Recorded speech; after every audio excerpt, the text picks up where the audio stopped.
What up, y'all? It's Mr. Downtown Ray Melly, and listening to the Entertainment Report on iHeartRadio, live from Dubai for Tuesday, June 25th, 2019, delivering some major stories and trends going on in the world of entertainment and beyond. You can follow the show on Facebook, Twitter, or Instagram.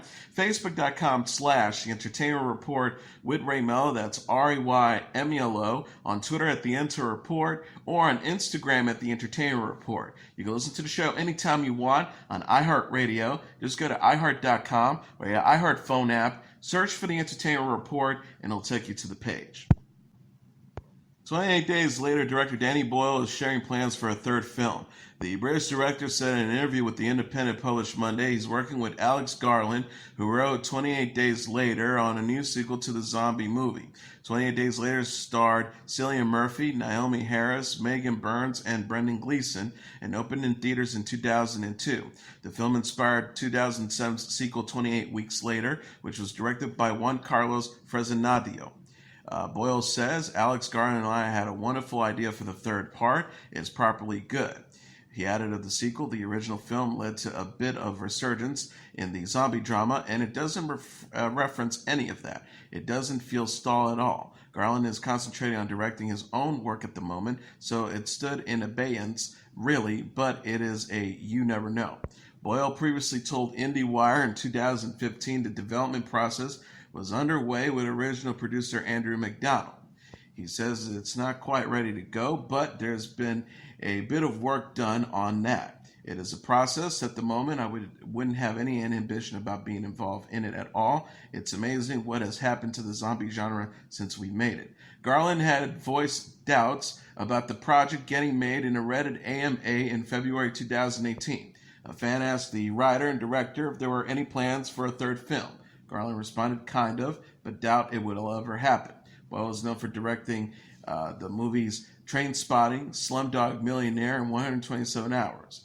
His new movie, Yesterday, stars Hamish Patel and Lily James and opens in theaters on Friday.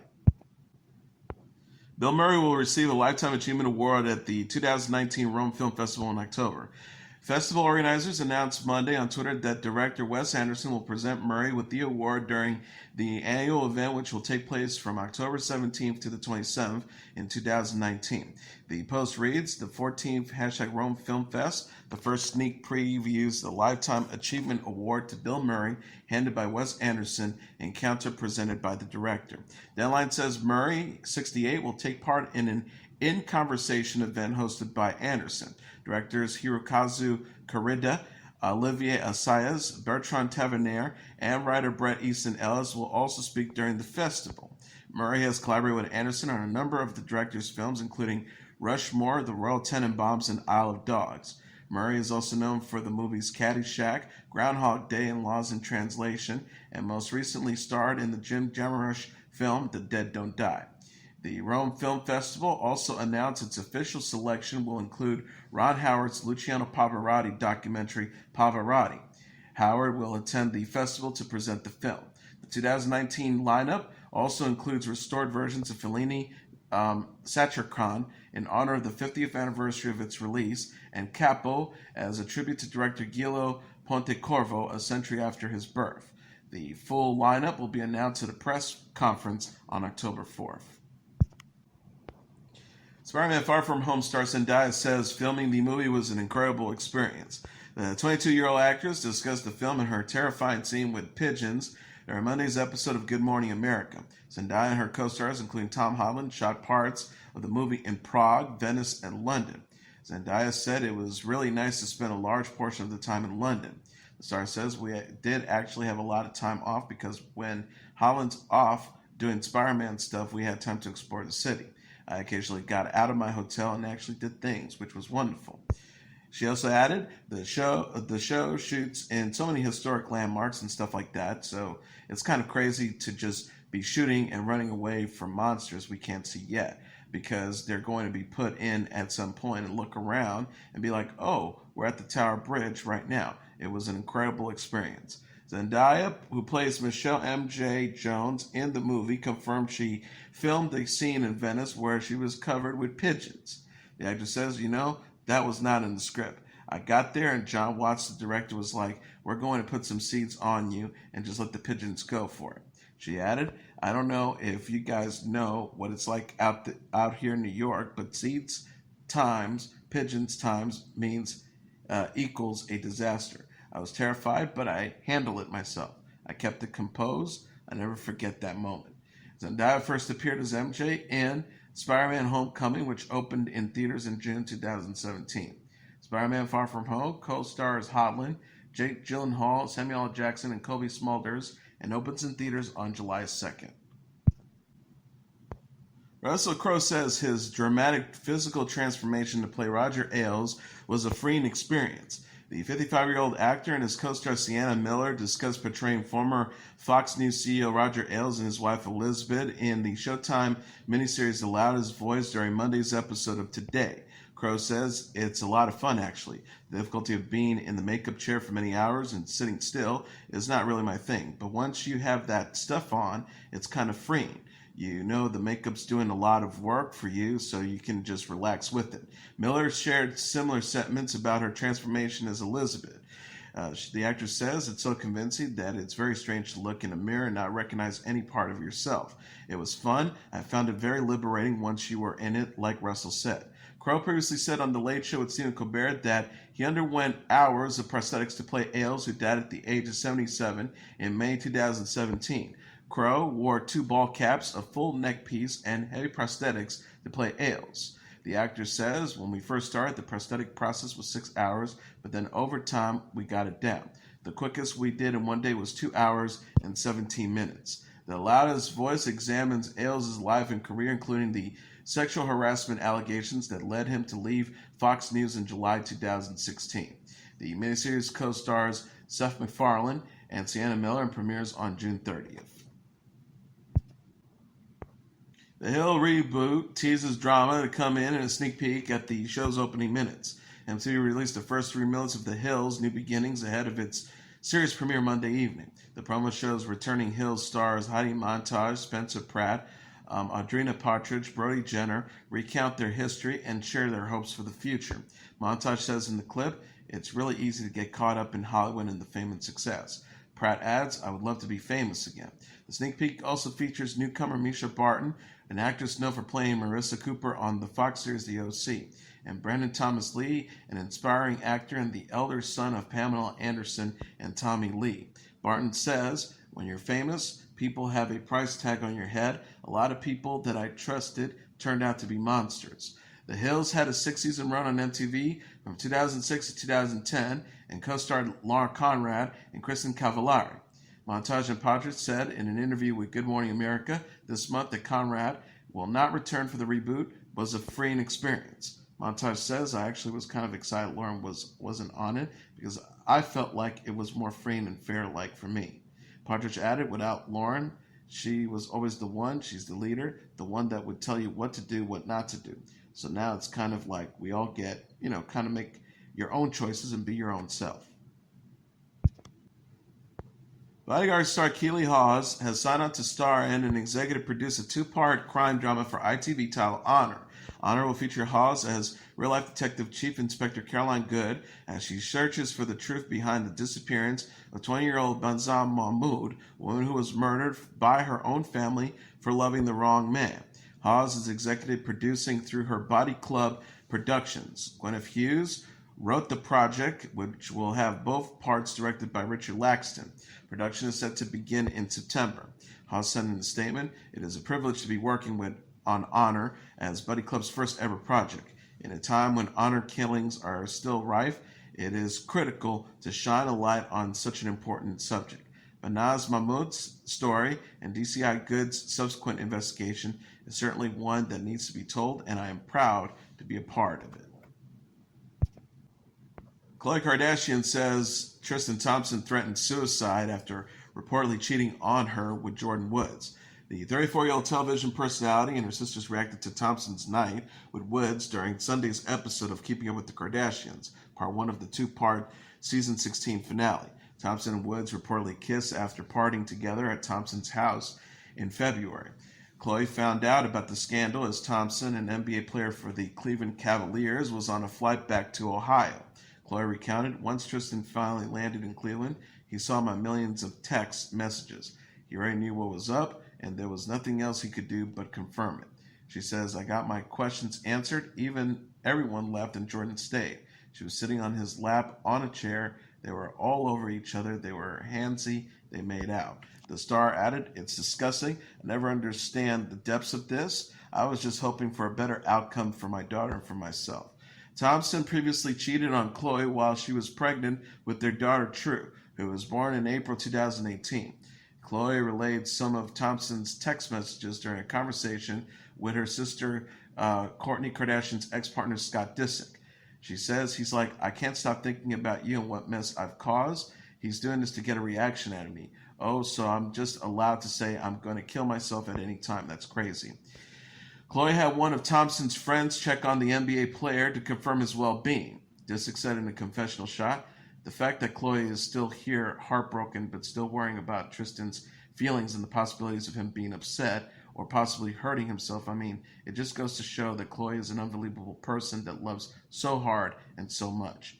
Woods, who was best friends with Khloe's sister Kylie Jenner at the time of the scandal, said in an interview with Red Table Talk in March that she shared a passionless kiss with Thompson after their night out. Woods said, on the way out, he did kiss me. No passion, no nothing. It was like a kiss on the lips, no tongue kiss, no nothing. All-star cast, including Annette Bening, Mark Hamill, Julia Louis-Dreyfus, Zachary Quinto, and others, will be taking part in a live-streamed dramatic play of the Mueller Report. Pulitzer Prize winner Robert Shanken wrote the play titled The Investigation, The Search for the Truth in 10 Acts. The project is based off of the investigation into President Donald Trump's alleged collusion with Russia during the 2016 election. The event, presented by LawWorks, will be live-streamed on Monday, starting at 9 p.m. Eastern Standard Time. John Lithgow, Alyssa Milano, Jason Alexander, Kevin Kline, Michael Shannon, Alfre Woodard, Frederick Weller, Ben McKenzie, Justin Long, Noah Emmerich, Gina Gershon, Wilson Cruz, Joel Gray, Kira Zedwick, Piper Parabo, and Aiden Quick will also star. Sigourney Weaver is listed as an additional cast member alongside Hamill and Louis-Dreyfus. LawWorks is an organization that educates the public on the Mueller investigation. Former Friends stars Jennifer Aniston, Courtney Cox, and Lisa Kudrow reunited over the weekend. The former co-stars who played Rachel Green, Monica Geller, and Phoebe Buffay on the NBC series enjoyed a girls' night out Sunday. Cox shared a photo on Instagram with Aniston and Kudrow. The picture shows the trio putting their heads together as they pose for the camera. Cox captioned the post, trying to figure out what to say on Instagram, #GotNothing, #friends, #girlsnight. Kudrow posted another picture on her own account and teased a Friends reunion in the caption. The show also starred David Schwimmer, Matt LeBlanc, and Matthew Perry. Kudrow wrote, halfway there, #girlsnight. Aniston, Cox, and Kudrow also reunited at Cox's 55th birthday party June 15th. Cox shared a photo with the pair from the celebration. She wrote, how lucky I am to celebrate my birthday with these two. I love you girls so much. Aniston had voiced interest in an official Friends reunion during an interview with the Ellen DeGeneres show earlier in the month. The star says, I would do it, the girls would do it, and the boys would do it, I'm sure. Friends had a 10-season run on NBC from 1994 to 2004. Aniston previously discussed a reunion on the Ellen DeGeneres show in February 2018, saying anything is a possibility. YouTube stars Jake Paul and Tana Montague are engaged to be married. Paul, 22, appeared to propose to Montague during her 21st birthday party Sunday. Montague shared videos Monday on Instagram stories from her celebration and a nightclub.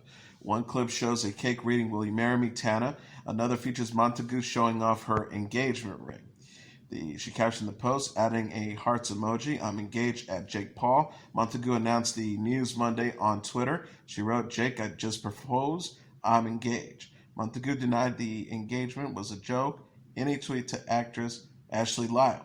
She wrote, it's not, I'm engaged. Paul had presented Montague with her birthday gift, a $124,000 Mercedes-Benz G-Wagon, earlier Sunday. Montague showed off the car and a pair of photos with Paul on Instagram. She captioned the post, never give up your dreams, kids. Thank you, baby. Paul and Montague sparked dating rumors in May following Montague's split from actress Bella Thorne. Thorne confirmed her split from Montague in February after a year of dating. Thorne tweeted, "Tana and I aren't together anymore. Please stop asking.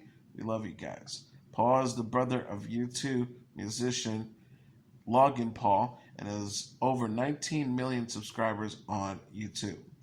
Montague boasted 4.5 million YouTube subscribers.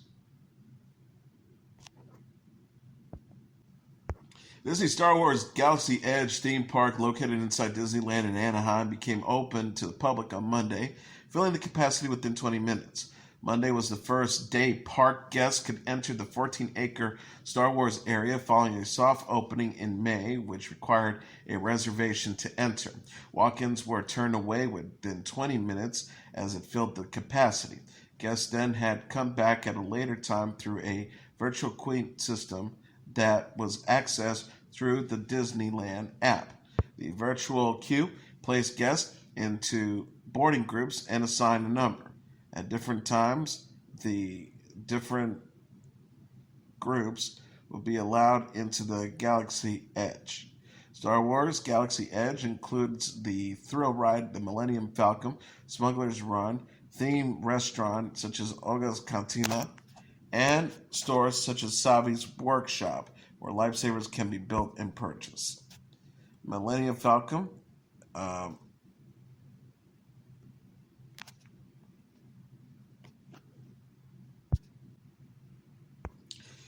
Nicki Minaj discussed her relationship with her fiance Kenneth Petty on Twitter during a question and answer session with fans.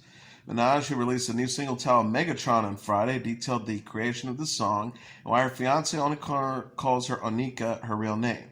Minaj says to a fan who asked if Petty is a fan of Minaj's rap persona if she could ever date someone who wasn't. He says he won't even say the word Nikki. He has called me Onika since I was 15, so it's hard to change that. He also added, "I wouldn't date anyone because I'm about to be married to my soulmate. But that was the problem. Others infuriated me and be infatuated with Nicki Minaj and her DGAF about this industry, and it's very protective." Petty appeared in the music video for Megatron shirtless. Minaj tweeted, "I woke that ass up and said, 'Take off your shirts. I need you to shoot this scene,' about featuring her fiance in the video. He had fallen asleep in my dressing room. He was mad aggy. He was grumbling all the way to the set, taking bouts of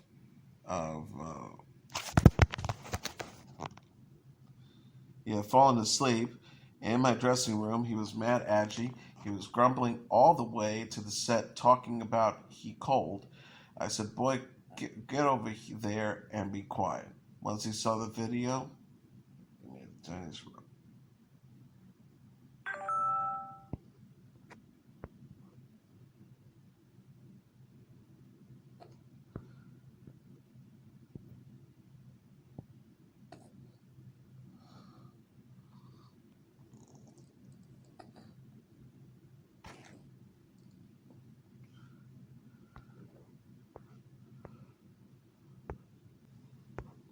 Elvis Costello and the Imposters have announced a 24-day North American Fall Tour. The Just Trust Tour is set to kick off on October 23rd at the Spring Pavilion in Charlottesville, Virginia, before wrapping up November 26th at the Miller High Live Theater in Milwaukee.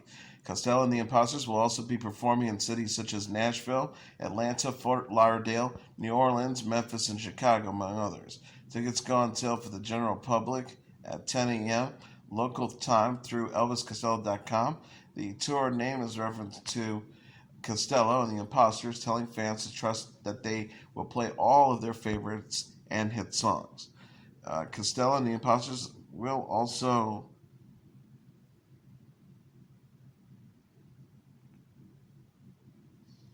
Costello and the Imposters will also be going on a North American co-headlining tour with Blondie that begins on July 20th at the Bethel Woods Center for the Arts at Bethel, New York, before ending on August 10th at the Chateau Ste. Michelle Winery in Seattle.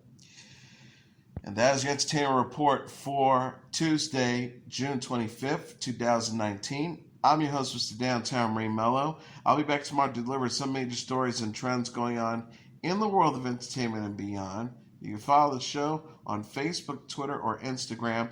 Facebook.com/The Entertainment Report with Ray Mello. That's RAYMELO.